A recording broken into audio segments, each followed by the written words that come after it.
in Arizona, apparently, this is fairly well known that parties have been doing dirty tricks against one another. And apparently one of the famous ones is that you get people from the other side to run to split the votes. Now, the New York Times in their story said that all the parties have done it before, though they gave no other instances of it. So I don't know if that's true or untrue. I do know what's happening right now. Guess which party's doing the dirty tricks? Of course, it's the Republicans.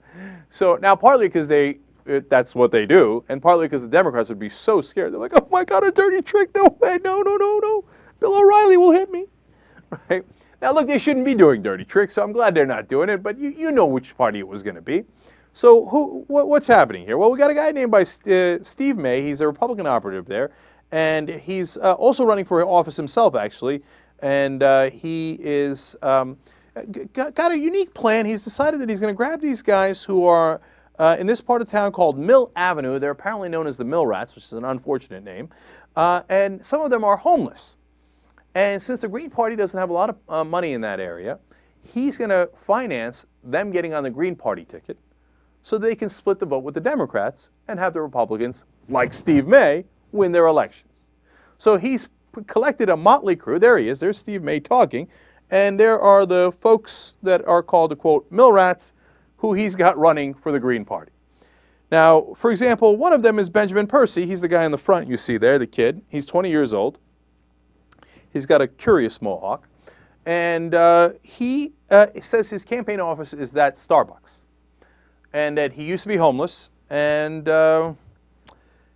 he runs a small business, which is him strumming his guitar on the street.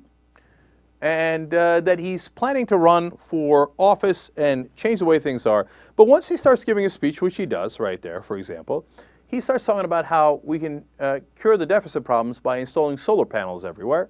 Steve May, standing behind him, says, and I love this, he whispers, focus, focus, focus. In other words, don't talk about solar panels, don't do any of that stuff. You're not going to solve the budget deficit that way. That sounds crazy. Just talk about how you're for the people and you're a liberal, etc., so you'll trick some Democrats into voting for you. Or you'll trick some liberals or progressives into voting for you. When Steve May is asked about this, he has a very simple answer. Did I recruit candidates? Yes. They're like, okay, wait, did you recruit these particular candidates, the homeless guys and stuff? He's like, yes. He says, but I don't control them, except when he's standing behind them while they're giving their speech and saying, focus, focus, get back on topic, right? Other than that, no, he doesn't control them. Now, who are the other guys? One of them is a 53-year-old. He's known as Grandpa. His name is Anthony Gorshin, or Goshorn, I should say. There's Grandpa. He's on the Green Party ticket. Come on. Okay, he says that he is for God in the classroom, fair enough, and he's against higher taxes. Why, Grandpa? How much taxes are you paying? I mean, get a load of the wonderful absurdity of the situation. Republicans recruit homeless people to campaign on lower taxes for the rich. I mean, can anything describe the current state of our politics better than that? Meanwhile, they siphon away votes from Democrats. They have another guy here, last one, Thomas Meadows. He's 27 years old.